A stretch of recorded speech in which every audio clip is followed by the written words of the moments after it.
Bonjour, je suis Stéphanie Renaud du site coach de vie intuitive.com et on se retrouve aujourd'hui pour les énergies de cette nouvelle lune du 7 décembre prochain, un nouveau cycle de nouvelles intentions.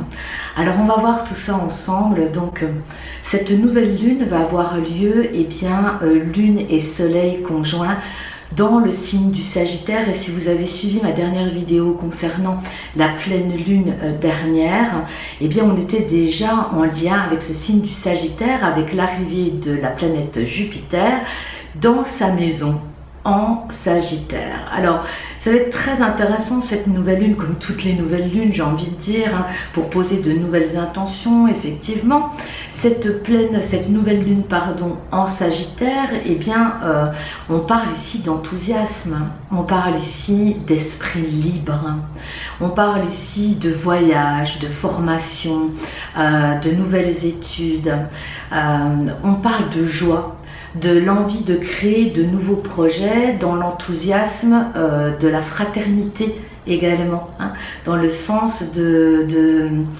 servir le collectif.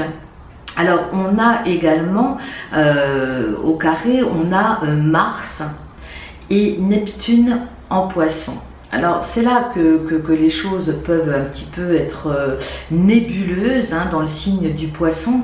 Mars conjoint à Neptune. Alors Mars, c'est vraiment la planète de l'affirmation de soi. Neptune étant dans sa maison en Poisson, on a de grands idéaux ici. On avance vraiment dans de grands idéaux. Attention de ne pas se perdre, attention de ne pas tomber dans les illusions. Et pour autant, moi j'ai envie de parler vraiment d'intuition. On est vraiment en lien ici fortement avec nos intuitions, avec ce qui nous relie à quelque chose de plus élevé en nous. Et justement, ces nouveaux projets, ces nouvelles envies, cet enthousiasme qui vient à nous dans ce nouveau cycle de nouvelle lune, c'est pour servir le collectif. Il ne faut pas oublier, c'est vraiment pour que ce soit vraiment utile à la collectivité, mais j'ai envie de dire depuis le cœur. C'est pas servir son ego, parce qu'on a en parallèle, on a Uranus quand même qui rétrograde en Bélier, donc attention à l'ego, attention de ne pas se laisser embarquer dans l'exagération. Jupiter, c'est une grosse planète qui amplifie énormément les aspects qui se présentent à elle. Alors l'enthousiasme oui, mais dans la justesse. L'enthousiasme oui, mais avec avec justesse, avec tempérance. On en a parlé la fois dernière. Vous voyez, on reste dans ce cycle de s'affirmer, de vouloir servir le collectif, mais tout ça sans oublier d'être dans la justesse. Et puis on a Saturne qui va venir quand même calibrer tout ça, qui va venir amener de la sagesse dans tout ça, bien que le signe du Sagittaire, c'est les grands philosophes, les grands penseurs, et ils peuvent être dans un enthousiasme débordant.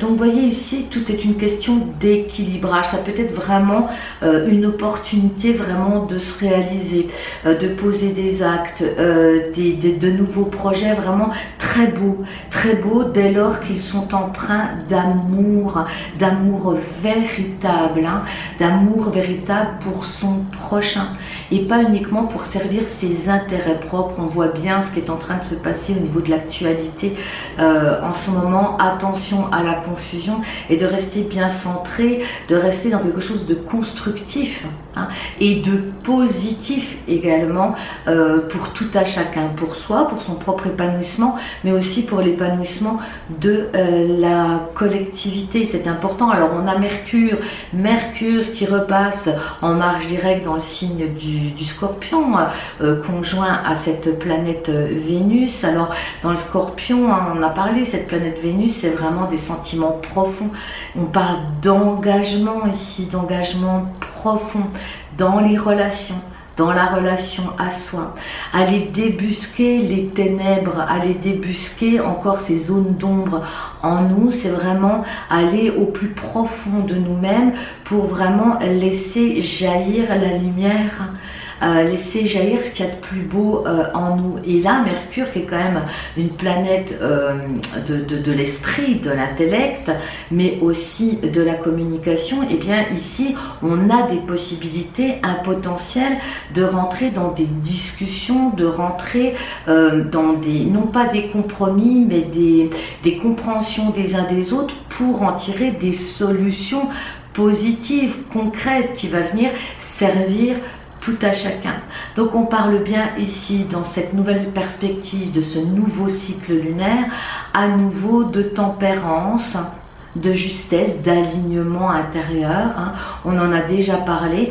On peut vivre vraiment ce nouveau cycle de façon très positive dès lors qu'on prend en considération justement de ne pas tomber dans les affres d'un enthousiasme trop débordant, hein. Le feu, trop de feu vient ici, peut devenir destructeur, hein.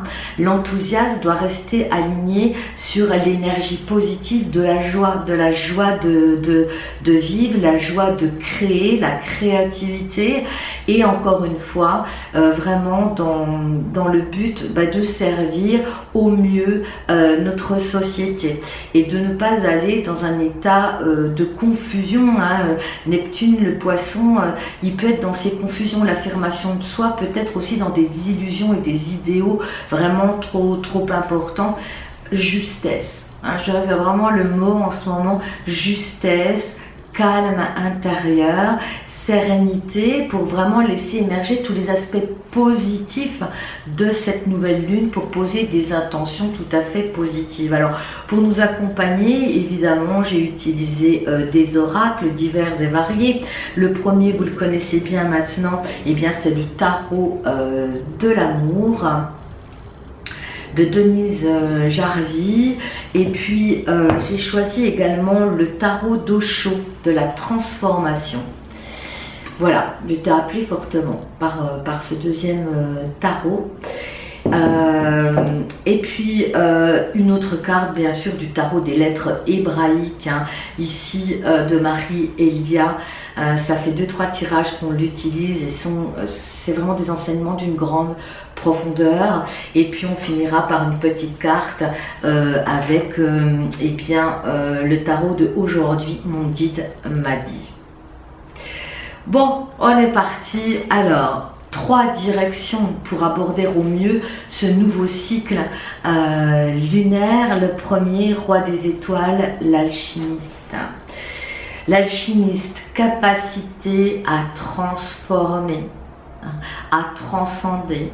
Ici, on parle bien d'une capacité qui nous est offerte de transformer même les aspects les plus sombres en nous, même la traversée d'événements les plus chaotique. On a toujours la possibilité, le libre arbitre me dit-on, de transformer, de renverser la vapeur, hein, dès lors qu'on est connecté à ces énergies du cœur, ces énergies de l'amour en soi et vis-à-vis des autres.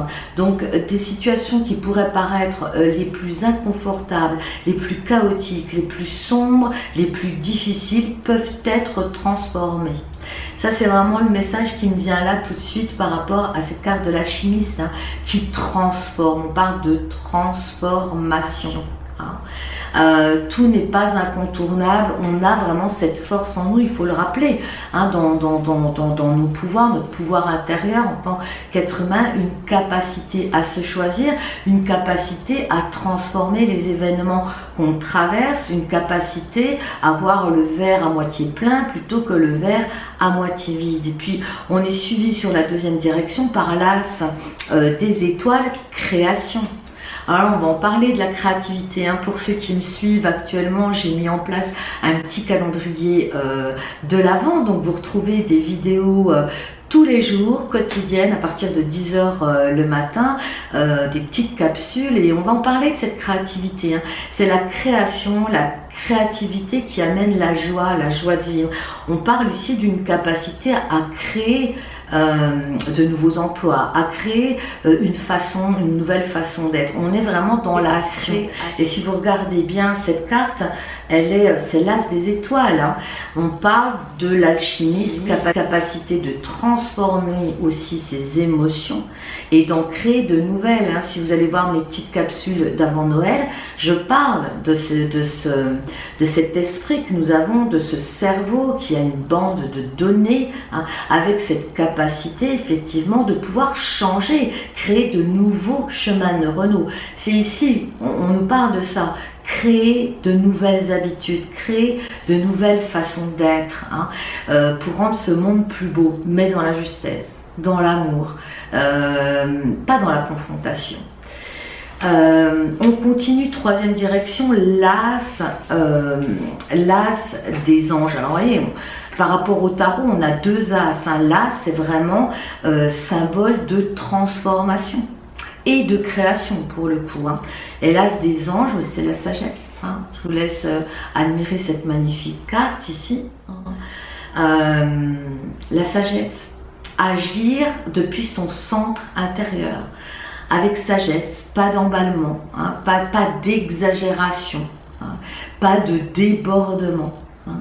Avoir une pensée structurée et liée au cœur. Ici, c'est pas un lien avec le savoir, avec la connaissance, hein. C'est vraiment agir depuis son cœur, mais avec sagesse, hein, pas avec débordement. Donc là, on a trois directions qui se tiennent, hein. L'alchimiste, création et sagesse. C'est les trois directions à tenir dans cette période de renouveau, de nouveau cycle lunaire. Et puis, dans la carte des enseignements, hein, à tirer, dans les compréhensions à avoir pendant ce nouveau cycle lunaire, on parle de la compassion ici, dans le tarot d'Osho. Alors, on a une scène tout à fait significative, hein, ici, et sans religion du tout. On parle de la scène vraiment de Jésus, hein, qui, aux portes du temple, a utilisé le fouet, hein, pour rétablir la vérité, pour recadrer les choses. On parle ici beaucoup dans cette nouvelle lune de rétablir la vérité avec Mercure en Scorpion, Vénus en Scorpion. On va chercher dans les profondeurs et on fait jaillir les saletés, le sombre pour remettre de la clarté, de la lumière sur la vérité. Mais ici, cet acte, c'est un acte qui est, j'ai envie de dire, droit dans ses bottes. C'est ce qui me vient. C'est vraiment un acte qui est plein de justesse, pas de violence, pas de débordement, quelque chose de posé, de juste, prendre sa position, se positionner vis-à-vis de certains événements, vis-à-vis de sa propre vérité, son positionnement intérieur, poser des limites dans l'acceptation et dans le respect de soi-même, et aucunement dans le débordement. Alors, si vous permettez, je vais juste faire lecture d'un passage concernant cette carte de la compassion. On parle ici quand même de compassion. On parle de vertu au niveau de l'amour et du cœur. Hein. On dit ici, au niveau de cette carte, quand vous êtes totalement conscient, alors il n'y a pas de problème. Vous pouvez manipuler du poison et le poison agira comme un remède. Dans les mains du sage, le poison devient remède. Dans les mains d'un imbécile, même le remède, même le nectar, va forcément devenir du poison. Si vous agissez dans l'innocence, une innocence pure, non par le biais de vos capacités intellectuelles, alors vous ne pouvez jamais faire de mal car votre action ne laisse aucune trace. Vous êtes libre de vos actes, vous vivez totalement, mais aucun de vos actes ne devient un fardeau. Hein, ici, on parle vraiment d'agir encore une fois avec sagesse. Hein. Dans les mains du sage, le poison devient nectar. Ça, c'est très parlant, cette carte, par rapport aussi à l'actualité que nous traversons. Hein. Se positionner, dire sa vérité, se dire, mais encore une fois, pas dans le but de nuire ou dans le but d'imposer quoi que ce soit à l'autre, mais bien d'être dans la justesse vis-à-vis de soi. C'est important, cette carte-là. Et on parle bien de compassion. Enfin, toujours dans les enseignements à saisir, eh bien, la lettre hébraïque, Kof. Je vous laisse admirer les vibrations de cette magnifique carte. Et là, évidemment, je vais faire lecture parce que ces enseignements sont tellement riches et vous pourrez travailler avec les vibrations de la lettre Kof pendant ce nouveau cycle lunaire, si ça vous parle, bien évidemment. Alors, Kof, eh bien, c'est le chat de l'aiguille. C'est au niveau du signe astrologique, c'est le poisson. Vous voyez, on retombe sur nos pieds, le poisson, on a quand même Mars et Neptune actuellement en poisson, donc on a une grande capacité à notre disposition de compassion vis-à-vis des événements actuels, vis-à-vis de soi aussi, et vis-à-vis de tous les éléments et événements qui traversent notre vie. La puissance est une puissance de purification, de transmutation. On retombe à nouveau sur la notion de transformation, transmuter, transcender des anciennes façons de faire, des anciennes façons d'agir. Et ça, c'est très important actuellement. Dans les plus noires profondeurs réside le mystère d'un incommensurable amour, un cœur de lumière déposé là par l'alchimiste divin. C'est une illusion. La dualité. L'idée ici, c'est vraiment de pouvoir aller dans ces profondeurs et faire redescendre la lumière dans la densité même la plus sombre, même la plus lourde. La lumière a cette capacité de transformer, de transmuter tout sur son passage, même les aspects les plus denses de notre réalité intérieure et matérielle sur ce plan physique. Et c'est ça l'idée, c'est pas de rejeter une partie de soi. Je voyais là dernièrement dans les petites capsules d'avant Noël des personnes qui me posent des questions sous la vidéo, comment je peux faire pour éliminer telle croyance, comment on peut faire pour se séparer, enlever ces façons d'être, etc. Rien que les termes employés, on est dans la séparation. Et cette idée, elle n'est pas recevable maintenant dans cette ère du Verseau. L'idée, c'est vraiment de réunir et vraiment d'amener la lumière, la conscience. La lumière, c'est la conscience. Ramener la conscience, celle du cœur, celle de la compassion dans la matière. Donc on peut agir, ça c'est une possibilité d'agir dans les vertus que l'être humain porte en lui, parce que cette lumière, on la porte en soi. Et la faire grandir, la faire descendre sur soi, la faire grandir en soi, et puis lui donner forme dans nos actes de tous les jours. Quand on est face à des conflits comme ceux qu'on rencontre actuellement dans notre société, pour moi, ce qui est évident, c'est de travailler sa paix intérieure à tout chacun et de réunifier tous les aspects de soi. Pourquoi vouloir rejeter une partie de soi comme étant quelque chose vraiment à rejeter, à enlever, à supprimer? Dès lors qu'on est dans cette démarche-là, on n'est pas dans l'unité de soi-même, on ne peut pas se recevoir, on n'est pas dans l'accueil de soi. Ici, c'est de pouvoir aussi accueillir tous les aspects de la vie, avec foi, comprendre que derrière chaque événement, même les plus douloureux, les plus difficiles, les plus chaotiques, se cache un enseignement et faire sens par rapport à ça, c'est important parce que souvent ça nous dépasse et après rétrospectivement avec le temps on se rend compte que c'était inéluctable et que c'était surtout salvateur. Voilà, donc Kof nous pose une question, la question de Kof, c'est: enfant de la terre, aujourd'hui ma lumière se révèle à toi pour éclairer tes profondeurs.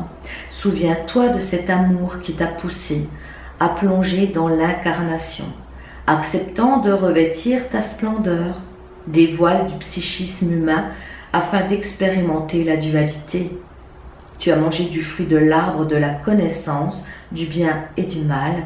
Tu as choisi de connaître l'enfer de l'égoïsme et de l'exil, et le chemin te semble long. Tu as oublié qui tu es. Ô bien-aimé, réjouis-toi, rien n'a été inutile. Le temps est venu pour revenir à la maison.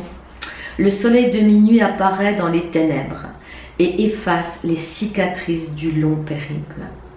Seules les âmes qui ont choisi de plonger peuvent connaître la joie du grand retour quand la terre et le corps physique goûtent aux fruits de l'arbre de vie, à l'Eucharistie de l'ère nouvelle. Toi et tes frères, vous êtes des alchimistes et vous êtes riches du chemin accompli depuis des millénaires dans vos ténèbres intérieures. Et derrière le voile d'ombre qui se dissipe, vous verrez la splendeur de Christ en vous. Je suis la corde lancée dans le puits de solitude. Je suis l'amour infini qui répond à ton appel bien-aimé et console toute blessure. Si tu comprends ma véritable nature, en vérité, partout tu seras chez toi. L'illusion de noirceur n'aura plus de prise sur toi et l'amour te rendra invulnérable. Ne crains plus la boue opaque qui cache le diamant. Et si d'aventure certaines nuits te paraissent trop noires, si des ombres anciennes freinent encore tes pas, appelle-moi et mon amour infini viendra éclairer ton chemin. Bon. Très bel enseignement ici de ne pas se laisser happer par l'illusion de la peur, l'illusion des noirceurs, au contraire, amener de la lumière à l'intérieur de soi. Et ça, c'est quelque chose que tout chacun peut faire dans ces périodes difficiles. Je reçois beaucoup de messages en lien avec l'actualité, mais je pense que ça passe vraiment déjà par chacun d'entre nous. Tout ce qu'on peut faire déjà soi, à notre niveau, à l'intérieur de soi, et ne pas se laisser embarquer par les peurs. Ça crée des égrégores qui ne font que s'amplifier. Donc ramener de l'amour, de la douceur, de la lumière, de l'espoir, de la créativité, de la joie, comme on l'a évoqué en début de cette vidéo, de la créativité, de la joie de vivre, créer de beaux événements, de beaux projets qui vont venir servir le collectif au mieux et pas servir son ego, parce que l'ego est empreint de peur, d'incertitude, d'insécurité. Lâcher tout ça et vraiment entrer dans une ouverture vraiment au niveau de ce qu'il y a de plus beau en nous, la lumière dans les ténèbres.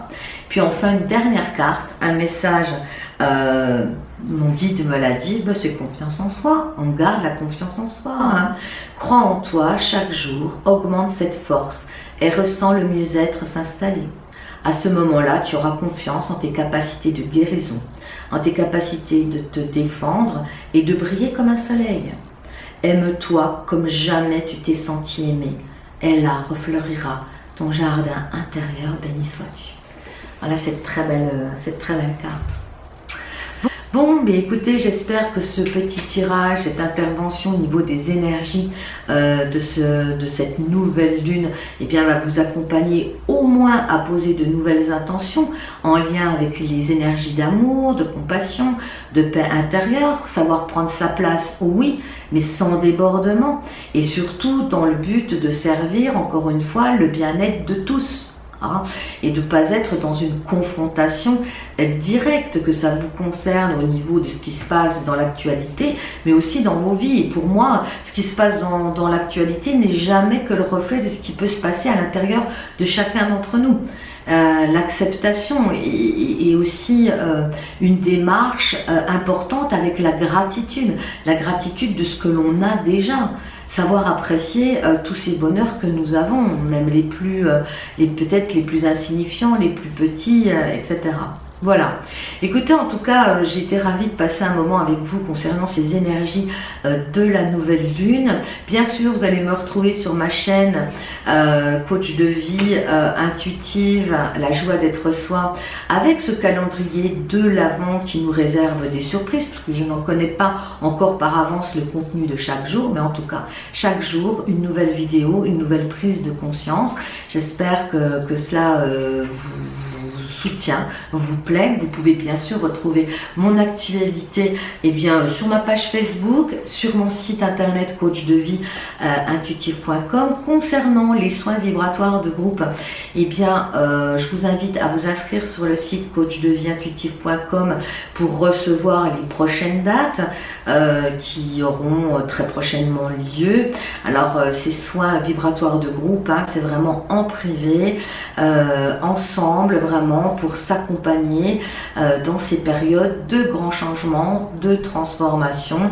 Ce sont des soins thérapeutiques et donc qui se font en privé. Je vous renvoie sur mon site, vous verrez toutes les informations à ce sujet et surtout n'oubliez pas de vous abonner à cette chaîne si ça n'est pas encore fait, si vous le souhaitez bien évidemment, mais surtout d'actionner la petite clochette. Je reçois encore des messages me disant je ne reçois pas vos nouvelles vidéos ou quand vous faites des lives, donc il faut actionner cette petite clochette et puis aussi n'oubliez pas de mettre un petit pouce bleu, j'aime sous la vidéo si cette vidéo vous a convenu, vous a soutenu, si mon travail, si mes échanges, mes partages vous soutiennent, alors n'hésitez pas à le faire, c'est important au niveau de l'algorithme de YouTube pour faire partager au maximum ces vidéos. Voilà, en tout cas moi je vous embrasse bien fort, je vous dis à demain pour une nouvelle vidéo du calendrier de l'Avent et puis on se retrouve tout prochainement certainement pour une vidéo de la prochaine pleine lune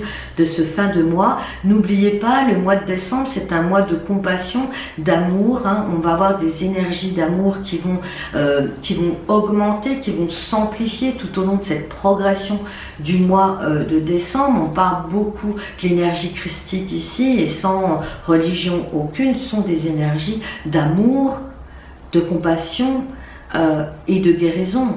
Donc d'où l'utilité de bien mémoriser cette notion d'alchimiste. Nous sommes toutes et tous des alchimistes en puissance. Nous avons tous la capacité de transformer notre réalité. Voilà, sur ces bonnes paroles, je vous embrasse. Je vous dis à très bientôt pour une prochaine vidéo. À bientôt.